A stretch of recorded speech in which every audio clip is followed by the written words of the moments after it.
একজন শিল্পী একটি লাইভ আর্ট করে যাচ্ছে, তাদের একটা ছোট এবি আছে।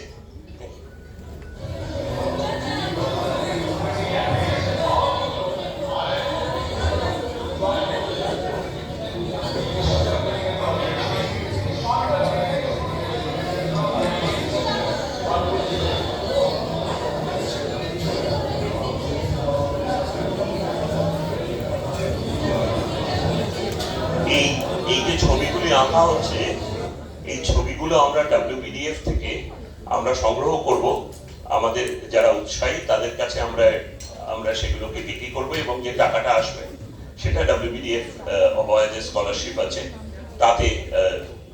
তাতে আমরা ব্যবহার করব।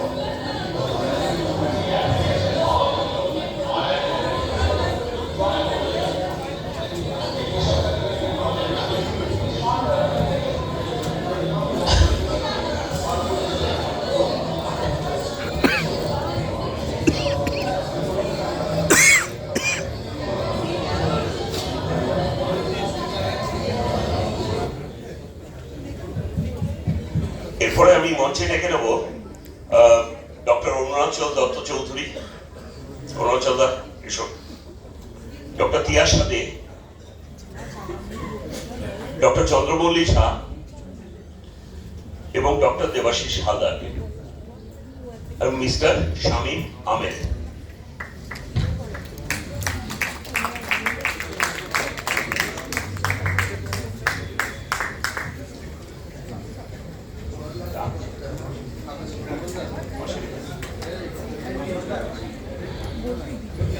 আমরা এই পর্বটি একটু প্রশ্ন উত্তরের স্টাইলে করব। যারা বাইরে এর আগে আসন পাননি, কয়েকটি আসন খালি হয়েছে, আপনারা চাইলে ভেতরে চলে আসতে পারেন। এটা ঘন্টাখানেকের ব্যাপার না, এটা তার আগেই শেষ হবে। তার এছাড়াও আমাদের এরপরে আরেকটা অত্যন্ত আকর্ষণীয় প্যানেল আছে, তাই জন্যে কেউ চলে যাবেন না। যেভাবে আমাদের সঙ্গে আপনারা সবাই আছেন সেইভাবেই থাকুন, আর কেউ দাঁড়িয়ে থাকবেন না, সবাই নিজের নিজের আসনে থাকুন। আসুন আমরা এই প্যানেল ডিসকাশনটায় চলে যাই।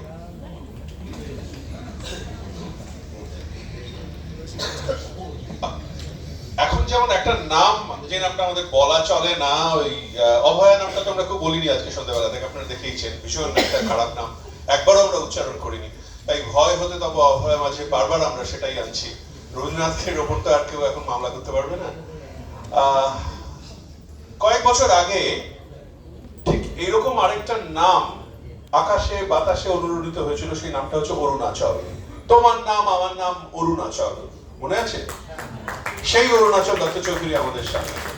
আমরা প্রথম প্রশ্ন অরুণাচল তার কাছে করব, হঠাৎ কি হলো মশাই, আপনার এই মানে সারা জীবন চাকরি করলেন, এত নিয়ম নিষ্ঠা মেনে চাকরি করলেন, হঠাৎ হলোটা কি যে শেষ বয়সে এসে আপনি এরকম হঠাৎ, মানে চাকরির শেষ বয়সে সাহেবের কবির সঙ্গে কথা দাঁড়ায় চলেন, হঠাৎ এরকম বিখ্যাত হয়ে গেলেন, হয়েছিলটা কি?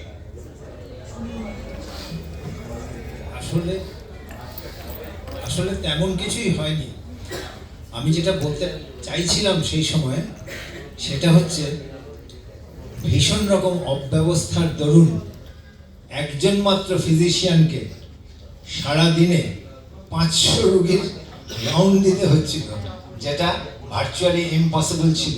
এবং সেই একই সাথে মাথার ওপর একটা বোঝা ছিল যে বুঝতে পারছিলাম ক্লিনিক্যালি যে ডেঙ্গু, কিন্তু পরীক্ষা করে প্রমাণ করারও ব্যবস্থা ছিল অপ্রতুল, এবং অঘোষিত নির্দেশ ছিল ফিভার উইথ থ্রম্বোসাইটোপিনিয়া অথবা আননোন ফিভার দেখার। যদি আরো কিছু বলতে চাও, এই যে তোমার যে জার্নিটা, তুমি আমার বসে বলতে পারো। আচ্ছা,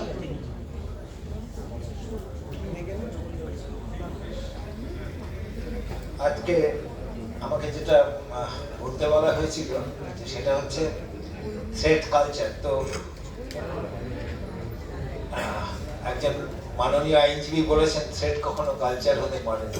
ঠিকই, হুমকি কখনো সংস্কৃতি হতে পারে না, হুমকি হতে পারে সংস্কৃতির আবহ। আমরা যেটাকে বলতে চেয়েছি সেটা হচ্ছে সংস্কৃতির আবহ। এই সংস্কৃতির আবহে এর আগেও এক্সিবিটরা এসছে, তারা নিজেদেরকে সেইভাবে প্রকাশ করেননি। অম্বিকেশ মহাপাত্র মশাই, স্যার অশোক গাঙ্গুলি, এরা সবাই সেই যে হুমকি আবহ তার এক্সিবিট।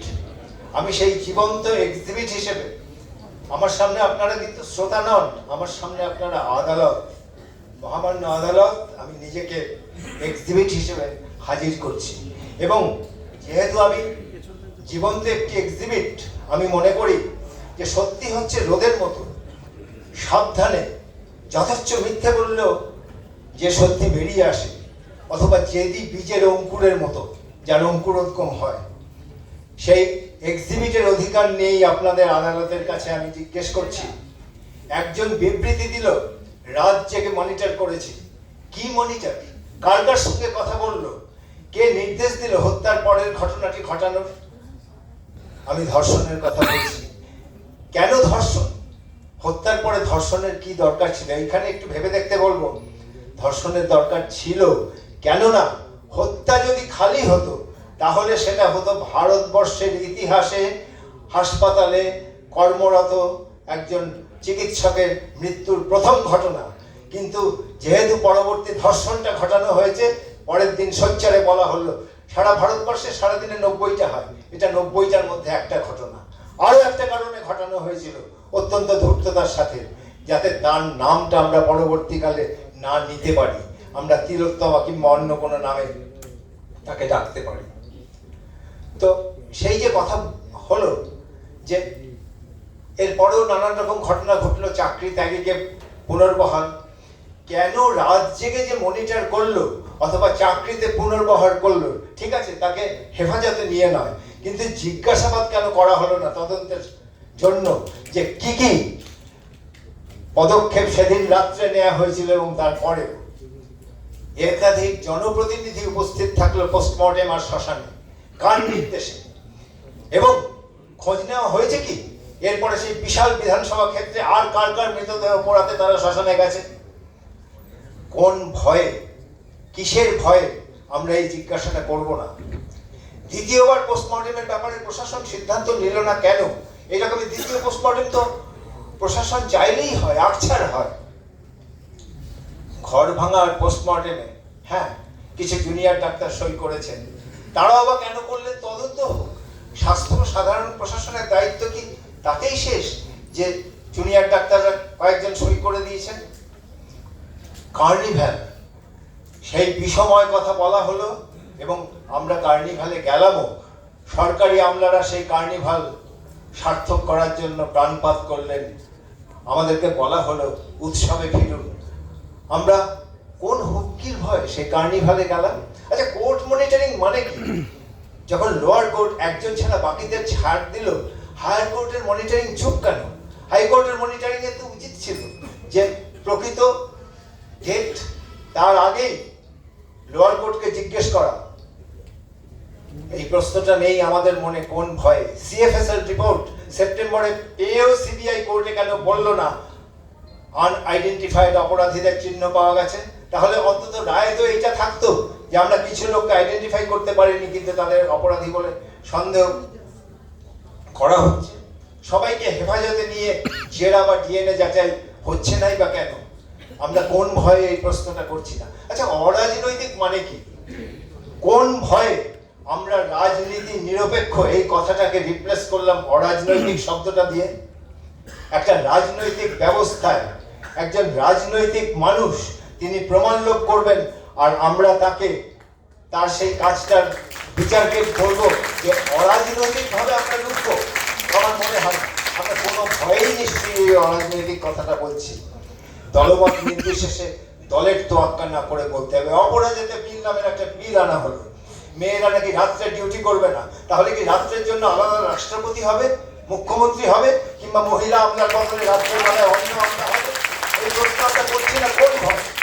হেলথ রিক্রুটমেন্ট বোর্ডে